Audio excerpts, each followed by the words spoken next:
inauguración del periodo ordinario de sesiones de la Cámara de Diputados de San Juan, tratando de analizar su contenido, algunos anuncios importantes y algunas cosas que se van desprendiendo de ese análisis fino que se puede hacer del discurso del gobernador. Y para hablar de ello está con nosotros y han aceptado amablemente nuestra invitación el diputado Franco Aranda. Bienvenido, Franco. Hola, ¿cómo están? Buenas y el tardes. diputado Gustavo Busín. Bienvenido tardes, Guillermo. también. Buenas tardes, Mariano. Escuchaban cómo lo planteaba. Hay cosas para analizar, pero en líneas generales, ¿qué les pareció el discurso del gobernador, Franco? Bueno, yo creo que hay puntos que sobresalen del discurso, ¿no? Creo que sin duda el tema del boleto escolar gratuito es algo que ha impactado mucho porque atraviesa prácticamente toda la sociedad, ¿no? A quién está dirigido, primaria, secundaria, público, privado, docente, universitario. Es muy amplio el abanico, con lo cual, digo, todos tenemos algún hijo, algún docente en la familia, atraviesa toda la sociedad y es de gran impacto. Después, bueno, me parece también que si uno hace una correlación con lo que es el Estado Nacional respecto de obra pública, uno ve con alegría que acá en San Juan vaya a haber obra pública, que esa obra pública esté destinada a la salud, que hospitales que se van a reacondicionar, que se van a ampliar, en Angaco, en Calingasta, el Rawson creo también, algún otro que se me ha quedado por ahí, consultorios externos en el Rawson, un centro de odontología. Yo creo que es importante, digo, sobre todo el tema de casas, ¿no? Que se sigue con esa política de Estado que tenemos hace tantos años acá en la provincia de San Juan, y que se va a incrementar respecto del año pasado.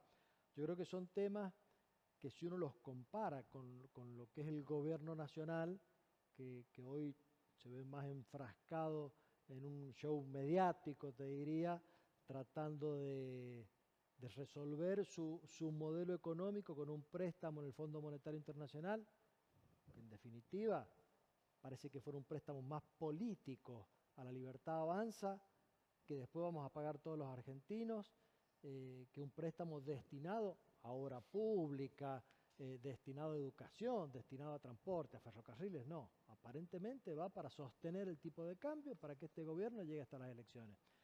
Hay grandes diferencias. Diputado, sí, ¿cuál es su postura en relación a lo que ha sido el discurso del gobernador? Con respecto al discurso de esta mañana en la Cámara de Diputados, yo creo que fue un discurso claro, realista, sincero, teniendo en cuenta la crisis nacional. Él en grandes rasgos marcó y fijó prioridades, sostuvo convicciones, sostuvo acuerdos y dejó planteado que acá en San Juan se gobierna con los pies sobre la tierra y se cumple la palabra, ¿no es cierto? Puntualmente lo del boleto educativo gratuito, que abarca la gratuidad del traslado a los establecimientos escolares para alumnos y para docentes, no es solamente un título, sino enmascara, engloba un montón de situaciones, de prioridades y de pedidos que se venían realizando. Es claramente fijar una política de igualdad, ¿no es cierto? El acceso a la educación no es menor. De alto impacto lo del boleto del transporte público. En lo personal yo prefiero hacer una disquisición entre lo gratuito y lo sin costo. Sin costo para esos usuarios, pero gratuito no es. No, esto lo pagamos todos. ¿No amerita un detalle de cuál costo va a tener para el erario público, que en definitiva somos todos? Bueno, yo creo que es importante porque además son medidas que son muy fáciles de poner y muy difíciles de sacar después. Por eso. Yo tengo que suponer que han hecho un presupuesto respecto de cuánto es lo que les va a costar mensualmente. Sí, hay que ver cuánto era lo que hoy se subsidia al transporte. Bueno, y que la provincia está en condiciones de afrontarlo. La verdad que el gobierno de Marcelo Rego es una garantía de transparencia, que nada es fruto del milagro, todo proviene de un estudio pormenorizado de las cosas. La austeridad es una bandera a la que llegó y si está implementando no solamente es cumplir una promesa de campaña, sino que se puede fijar. Es correcto que en realidad todos los sanjuaninos vamos a soportar el acceso gratuito a la educación. Yo lo vengo proponiendo hace muchísimo tiempo, en otros lugares funciona y funciona muy bien. Y en San Juan, en la tierra de Sarmiento, en la tierra de la minería, en la tierra del oro, del cobre, no nos podíamos dar el lujo de tener un alumno que no podía completar su currícula por no tener la plata para el boleto del colectivo. No solamente era una promesa de campaña, sino se fija como una política. De hecho, si uno analiza, hay creo que un 70% de estudiantes que terminan el secundario en tiempo y forma y hay un 30% que no. Es una cifra altísima los que no lo terminan. Había muchísimos universitarios. Yo hice un estudio pormenorizado que elegía qué materia cursar y qué no en base a si le coincidían o no por el tema del colectivo, con lo cual se atrasaba en su carrera, ¿no es cierto? En un ratito lo vamos a hablar con Raúl Ontiveros, un chico que queda fuera del sistema escolar o que no está escolarizado. También es más fácil que llegue a consumos de sustancias como puede ser estupefacientes, que también significa un costo para el Estado cuando una persona no logra quedar dentro del sistema educativo. Por eso te digo que no es solamente un eslogan o un título, esto engloba, es una política de Estado, no solamente para los estudiantes, sino también para los docentes, que es una clara señal a la ayuda al bolsillo de ese conjunto de sanjuaninos también. Sin duda es muy positivo. Sí. Sin duda es muy positivo, lo que no significa que no tengamos que conocer un estudio de costos en este sentido. Eso voy. Por supuesto. Otro punto que planteó el gobernador, y es realmente muy interesante, lo vinculado a lo educativo en sí mismo, ¿no? La profundización del programa Comprendo, Aprendo, etcétera, etcétera. ¿Cómo lo ves, Franco? Mirá, yo creo que todo lo que tiene que ver con educación es positivo. Yo por lo que escuché en el discurso, este año pasado alcanzaron con ese programa a 19.500 chicos y se pretende llegar a 60.000 ahora. O sea, yo creo que es una apuesta grande, ojalá se pueda, porque no hay país que no progrese si no se trabaja en educación. Nosotros me parece que todavía hoy tenemos algunos rasgos de país importante gracias a Sarmiento. Ahora, yo coincido, pero tampoco hay país que progrese sin el desarrollo de la actividad privada. No, eso sin duda, sin lugar a dudas. Yo veo que el crecimiento que hay en materia de empleo en los últimos años, y no hablo solamente de este último año, sino tal vez los últimos 8 o 10 años, se da principalmente en la parte pública. Digamos, creo que San Juan se debe desde hace muchos años medidas tendientes a recuperar el empleo privado, que salvo hasta el periodo de Pascualama, permitime tal vez estar confundido, pero fue la última vez que el crecimiento se dio en una cifra importante. El apogeo 2008. A partir de ahí, si uno analiza el crecimiento de la actividad privada, no es muy alto, diría que baja. Y creo que hemos perdido oportunidades importantes.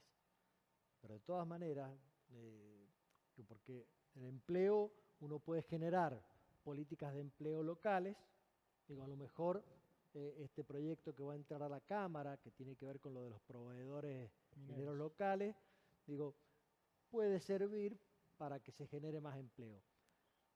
Pero también hay un marco nacional acá, que es muy importante y que yo veo que no está funcionando. O sea, un modelo que está basado en el tipo de cambio, en el endeudamiento y en las importaciones, no te genera empleo.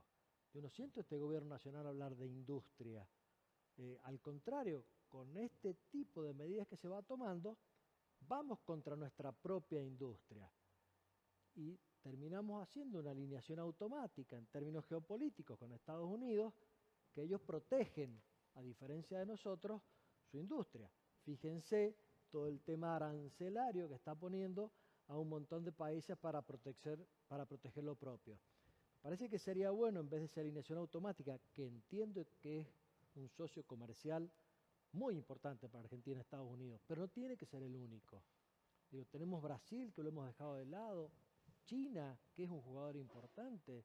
Entonces, yo me parece que si no estamos mirando eso, difícilmente vamos a poder lograr tener políticas que tengan que ver con el empleo local. Desde lo político, desde lo institucional, también mencionó el gobernador la necesidad de una actualización del Código Electoral. Eso fue presentado el año pasado. Y dejar de lado definitivamente la ley de lemas. Más allá de los nombres que le hayan puesto, son medio raros, era ley de lemas. ¿Qué opinión tiene Gustavo? Bueno, en definitiva lo que pidió el gobernador es que sea tratado este año con la prisa necesaria después del análisis y los debates, ¿no es cierto? Se dejen claro de que se busca un sistema electoral, por así llamarlo, no para la próxima elección y tampoco que sea un saco a medida de nadie, sino para las próximas generaciones, y eso creo que sea saludable. No puede el Ejecutivo tener la potestad de fijar las reglas cada vez que se va a jugar un partido de fútbol. Claro, si no vamos a estar todos los años cambiando los sistemas electorales. Cambia la postura de qué. Parece el turismo carretera, te cambian el reglamento en cada carrera. Está bien, bueno, yo creo que ahí fue claro, fue una de las entre otras 3 que anunció, la modernización que recién hablaba Franco, de los proveedores mineros, de la ley de tránsito y transporte la también, ley de tránsito y la y ley transporte, de defensa del de consumidor. defensa del consumidor, y esta era otra que nos pidió trabajar mucho sobre eso a la Cámara este año, ¿no? Bueno, era importante conocer qué piensan los legisladores de este discurso. Seguramente surgirán otros Sí, por detalles, supuesto. más finos incluso, que vamos a poder analizar. Les agradecemos a ambos que hayan aceptado la invitación. Muchas gracias por a favor, un ustedes, gusto. un gusto grande estar acá. Volvemos en un minuto nada más.